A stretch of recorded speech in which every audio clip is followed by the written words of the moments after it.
Wow, I know, 2 videos in like a row? That's pretty crazy. Que lo que mi gente, what's the deal? How y'all feeling? It's your boy Solar Flyer. What's going on? Nothing much is going on, that's what's going on. I woke up, took a shower, and said, yo, let me talk to my people. Let me let y'all know, let me try and streamline my thoughts, which is very, very difficult for me, as you guys obviously know. What's going on? My brain works in a weird way. You guys, what's so funny is what I realized, you guys can literally see what it's like for someone to have ADD. Like, for someone to not be able to focus on a task when I have the entire freedom to speak on whatever I want. Yeah, that's how my brain works. I don't know. Maybe I need to see someone or something like that. What's going on? I wanted to talk to you guys about expectations, right? Expectations in becoming a flight attendant. What do you guys expect from this lifestyle? And as you guys know, I keep it as real as I can and express things how I would want someone to express things to me. A lot of other vloggers, YouTubers and stuff who are flight attendants, you know, they do their best to let you guys know what the life is like, but we all have our shortcomings in saying certain pieces of information. So what I always advise to you guys is watch a couple of us. You know, we might be saying the same things, but we have different ways of expressing them, and so that's obviously a plus for you, the viewer. What's going on? So yeah, expectations.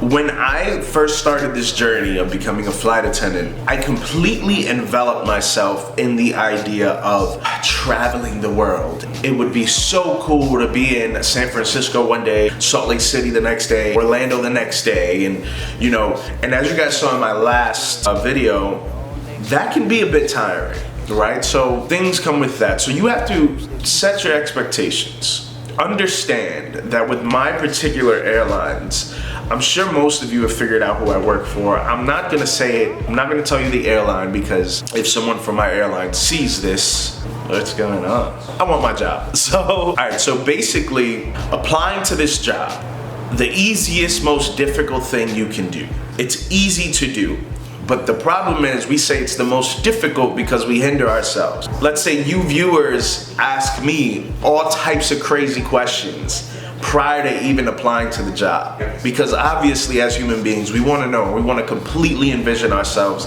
in the lifestyle, because everyone tells you it's a lifestyle. This is something it changes your life, and it does, 100%. It's changed my life in so many positive ways.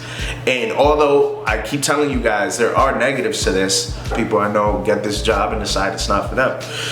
It's what you make of it. So expectations. You guys can see that I'm trying to stay on point, right? What's going on? Expectations.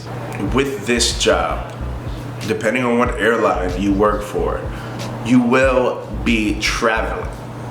That is the name of the game, traveling. But please do understand that it's not traveling in the sense of always vacationing. There are certain types of flights you can take to have fun. And a lot of flight attendants, a lot of vloggers on YouTube, they show the highlights of the life, and they try to just tell you some of the negative. The expectation you might have for yourself is, I want to travel, I want to see the world. Yes, that's going to happen, but please do understand the structure. Let's say I have an expectation that I want to be in Europe, I want to go to Switzerland. I didn't know that maybe the trip to Switzerland is set up this way. For most of us, it's a 3-day trip. You leave at night on Wednesday, let's say, hypothetically speaking, leave at night. Get to Switzerland sometime in the morning in Switzerland. You only have that morning and afternoon before you need to get back on the flight the next morning to fly back. So in total, it's a 3-day trip where you're flying overnight, get no sleep, get there in the morning, and already want to go out and see Switzerland. And you have to fly back the next morning, which could be a very early wake up. It could be 3 o'clock their time that you have to wake up. Expectations. You expected to be able to see everything and do everything, but you realize, damn, I'm not gonna do anything. I'm super tired when I got here. I wanna take a nap. Next thing you know, I'm taking a 6-7 hour nap. That's not really a nap, but you sleep 6-7 hours. You only have the afternoon and nighttime to see things, but then you actually have to go to sleep early because you want to be able to wake up on time. That's why people get jet lagged, things like that. But the expectation, the reality, you're not going to be able to do it. What's going on? This trip, you can come back and do whatever you didn't do the first time. That goes for anywhere really, but that goes for anywhere. Yeah, ADD. The expectation was that you wanted to travel. You're gonna be able to see everything. It's true. Why? Because benefits. Flight attendants can fly for free, basically, mostly. ADD. For free. We pay taxes and things like that, but we can go whenever we want to places. And this job, expectation is that this job would be able to provide it for you, and that does happen. Reality is, you need to fly enough to where you can make the money to do certain things like that. With me, I only travel to the Caribbean. To be honest, if I am gonna do an international flight, it's gonna be to the Caribbean, and that's it. Why? Because it stays on my time zone. If you guys listen to me, I hate overnight flights. So I personally try to stay in my own time zone. Give or take 3 hours, because the West Coast is 3 hours behind the East Coast. Expectations as a commuter. Please do understand that sometimes you're not gonna be initially based in a place that you ideally want to. It worked out for me. I had the option of I think 11 different places I could stay. I lived in the New York area, so I wanted to be based in New York. Why? Because if you're not based where you're living, then you have to commute there. And as you guys heard, commuting on a plane it's kind of similar to a bus. You just gotta give yourself a whole lot of time. Some people fly in the day before, right? Some people have crash pads. And if you don't know what a crash pad is, I don't have a crash pad, but basically a crash pad is like I'm not gonna say an Airbnb, but yeah, you rent out a bed basically in someone's house, or you rent out a bed it's like a hostel kind of. But there's hot beds and cold beds. Hot beds, I think, means that when you're not there, someone else is sleeping there, so there's always a body and it's hot. Please don't kill me if I'm wrong. A cold bed is basically, that's your bed for as long as you're renting it. So no one's gonna be sleeping in your bed. Commuting, the expectation is it doable? Yes, it's doable. ADD. How difficult is it? If you're based in New York and live in LA, that's a 6-hour commute. You have to leave the day before. And if you have a trip, let's say to Europe, to Switzerland, you're gonna have to get your body ready for that long ass flight to New York, for another long ass flight over there, and have your whole time, your whole internal clock, circadian rhythm be all effed up. Because your body's ready to sleep while it's 1 in the afternoon, and you gotta stay up, and because you need a flight, which is 1 in the afternoon at home, but it's back. What's going on? Training, ADD, expectations and training, whatever. Is it gonna be hard? Yes, it's gonna be hard, and a lot of people are hiring right now, but I also heard that a lot of airlines lost a lot of candidates because expectations and training is, I can still continue normal relationships at home while I'm away for training. That's your expectation. Negative, you can't do that. People understand. When I was in training, man, for those months, it was intense. I'm talking tests every day on 5 variations of the same aircraft. Each one of them have different things in the aircraft. You need to know where everything is, how everything operates, and you're examined on this basically every day, because there's basically a new aircraft to learn every day. The studying that you need to put in should exceed the amount of time you would ever think is sufficient to study normally, because the stakes are so much higher. This is the dream job that you have. You have your expectation of being this type of flight attendant, and I'm walking down the terminal with my shoes on, and I'm killing them, right? ADD. You gotta put your work in. The expectation should not be that you can continue relationships with normal people, with your friends and stuff, while you're training to possibly become a flight attendant. Because once you get your CJO, your conditional job offer, you got to understand that that's half the battle. The other battle, the war, isn't complete until you finish the grueling boot camp of becoming a flight attendant and learning all of the qualities that makes us qualified to take care of people in the skies. What's going on? And it's not just serving nuts, you feel me? So please don't expect to be able to have time for your normal activities. IG, Snapchat, Twitter, yeah, you can get on it every once in a while, but more than likely, your behind should be studying. So the expectation to continue that isn't a reality in this industry. Another expectation is that right off the bat, you are gonna be a star, right? Training does not teach you everything you need to know. A lot of this job is on-the-job training, you know, and the great thing about flight attendants is we are people who can work well with other people. If you're a person that cannot work well in a group environment, this is not the job for you, baby. You feel me? Because like I always tell you guys, we're working with brand new people basically every day. Most of us don't have the luxury. In a base like New York, there's thousands of us, and every day I could go 4 years and never see the same person flying consistently. So please do understand, you are not gonna know everything when you get out of training. The expectation in training is, oh, I'm doing all this work, I'm ready. But once those nerves kick in, once you got your first trip to do, you're gonna realize real quick that you're lost. Another expectation. People are gonna be so happy to help you out. I guess, is that the right way to say it? I don't know. Meaning, if it's your first rotation, you come in, you expect people to be understanding. Hell no. Let me tell you something, man. I didn't do my first real big international till about a year in. And by this time, I've done hundreds of flights. Please understand that working an international, let's say to Madrid, it's not the same as working the trips that I was used to, where I'm hopping all throughout the States, getting to my destination. These people, when you walk in, aren't always gonna be so welcoming to someone who doesn't know the ropes. I was blessed most of the times that I've done those flights to have an understanding crew.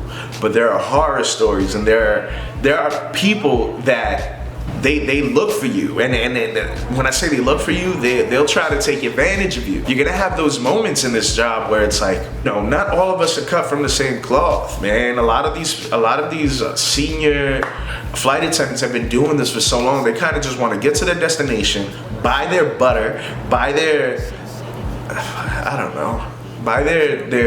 crap from wherever they're going and want to come back. They don't want to spend the time teaching you because they do this same flight 5 times a month, and they're always spending their time teaching someone, and they have to do extra work, and they've been doing this for 45,000 years.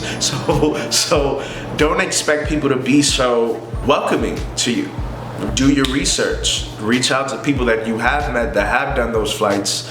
Reach out to me. I mean, I'm not really just reach out, man. Do your research, just so you don't have to put so much of a quote-unquote burden, because a lot of these people forget that they were new ones. You know what I'm saying?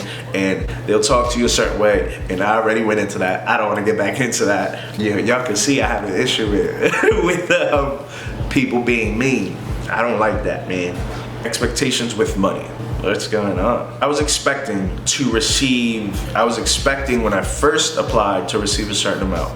As you guys might know, we get paid way different. There's per diems, which is basically like how much money you get paid for being away from your base. Anytime you start a trip, you start a per diem, you get 24 hours for every day, which isn't a lot. Something along the lines of, I don't know, let's just say $15. My expectations, I was ready to take this job at $15 an hour. I received a lot more. Although you see that high number for your hourly rate, please do understand that it's not like a regular job. You're not gonna do 40 hours a week. And a lot of my friends who are trying to apply, they ask me how much I make. How much do you make if you work 40 hours a week? Listen, I'm gonna be honest with you, it doesn't work that way.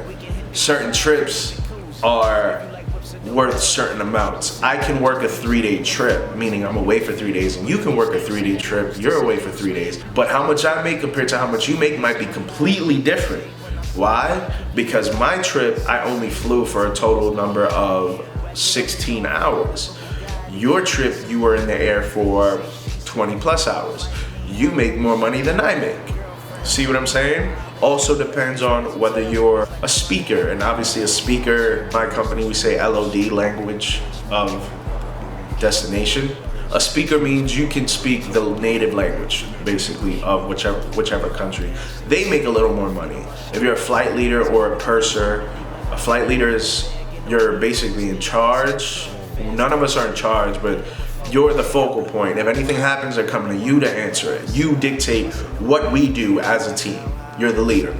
Same thing goes for a purser. Purser is just a lot more training, a lot more time, more experience needed, and you're for international flights, and they do a whole lot more, and they deservedly make a couple dollars more, but it's significant. Expectations with money. So what I realized was, when I told you guys in my last video, you're basically Uber in disguise. You yourself are the car. You make as much as you put in. Work smart, not hard. A lot of people will tell you that. If your expectation is to make $5,000 a paycheck, baby girl, baby boy, you're gonna have to put your work in and find those jobs, find those flights, ask for those flights that give you the most bang for your buck. Some people say that the bang for your buck comes from turns, meaning on one day I'm flying there, flying right back. Other people will say that 3-day trips leave that, because while you're flying, you're also making your per diem. I don't have the formula. I don't know. I've done different things. Other people do different things. They make different money, different amounts than I make on my net check.